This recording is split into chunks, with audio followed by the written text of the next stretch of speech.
Thomas Hobbes nasceu na Inglaterra no dia 5 de abril de 1588 e foi teórico político, filósofo e matemático inglês.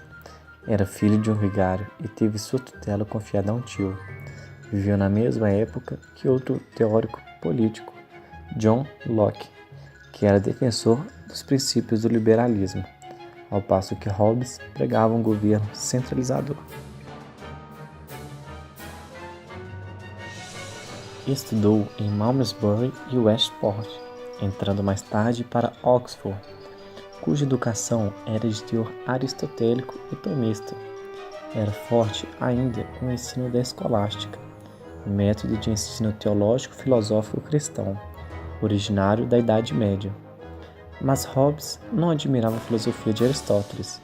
Foi mais influenciado pelas ideias do mecanicismo do universo e pelo cartesianismo, comum entre os intelectuais da época, cuja ideia ajudou na tentativa de desenvolver uma filosofia social. Hobbes aproxima-se, a partir daí, de alguns círculos de pensamento científico. Em 1636, acompanhando outro de seus alunos em viagens pela Europa, toma contato, na Itália, com Galileu Galilei. Já nos últimos anos de vida deste, ajudou na tentativa de desenvolver uma filosofia social. Por ser defensor da monarquia, viajou a Paris na iminência da Guerra Civil Inglesa. Lá, tornou-se professor de matemática do futuro rei inglês Carlos II. Voltou à Inglaterra depois da guerra e publicou seu livro mais famoso, Leviatã, em 1651. Leviatã, o título escolhido por Hobbes para sua mais conhecida obra, é uma referência a uma criatura mitológica de grandes proporções que, em geral, estava associada a relatos de navegadores e marinheiros, a naufrágios e ataques aos navios. Na Bíblia, é mencionada no Antigo Testamento como uma espécie de dragão marinho. Na Idade Média, essa criatura foi relacionada pela Igreja Católica com os pecados capitais, representando a inveja. Dividido em 4 partes, o livro de Hobbes, Leviatã ou Matéria, Forma e Poder de um Estado Eclesiástico e Civil, apresenta um quadro completo do pensamento de sua filosofia e de seu pensamento político. A primeira parte do livro expõe uma teoria do conhecimento, descrevendo uma análise do processo de desenvolvimento da consciência, das sensações humanas e mesmo da linguagem.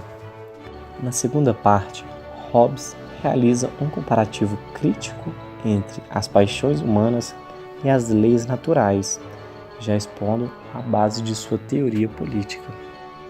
Já na terceira seção, Thomas Hobbes a noção de uma espécie de república cristã que estaria baseada na realeza natural de Deus, ou na palavra natural de Deus, onde se tenta caracterizar a existência de um sistema associativo acima mesmo da própria sociedade civil ou associação civil. Nesta mesma parte, Hobbes tenta delimitar o que seria o território do poder eclesiástico. Na última parte do livro, o pensador inglês faz duras críticas à interpretação católica das Escrituras. O pensamento político de Hobbes está indissociavelmente ligado à sua visão de homem, ser humano. Para Hobbes, a condição humana é naturalmente belicosa e agressiva. O homem, em seu estado de natureza, vive o que ele denomina de guerra de todos contra todos. Hobbes vê o homem sem as leis ou um poder maior a controlá-lo, como o homem sendo lobo do próprio homem. No estado natural, portanto, na natureza, todos se opõem contra todos. O que vale de fato é a lei do mais forte. Os mais fracos seriam subjugados à força, sem direitos. Em algum momento da história da humanidade, um pacto é realizado, um pacto social destinado a proteger os mais fracos e desassistidos dos mais fortes. O mandante, na forma de um soberano, de um rei ou do Estado, então é escolhido para exercer este poder. Essa cessão ou transferência de poderes a esta figura, exercida pelo soberano, rei ou Estado, se dá através de uma espécie de contrato social. O contrato social seria, segundo Hobbes, a única opção racional para os indivíduos saírem do estado natural de guerra de todos contra todos, atribuindo-se ao soberano um poder visível e concreto, que seria capaz de manter, valendo-se da imposição e mesmo da força, a obrigação de cada um em respeitar este pacto de convivência. Para Hobbes, os pactos sem espada não passam de palavras. A essa abordagem política de Hobbes, a do contrato social, costuma-se atribuir a designação de contratualismo. O contratualismo irá ser retomado depois, em perspectivas distintas das de Hobbes, por outros filósofos e teóricos do poder do Estado, como Rousseau, John Locke e mesmo Kant. Hobbes, Rousseau, Locke e Kant formam os pensadores chamados de contratualistas na concepção do Estado. As ideias de Hobbes não foram bem aceitas na época, principalmente por ser considerado ateu. Seus livros foram queimados em Oxford e suas ideias ateístas foram mal vistas pela Royal Society.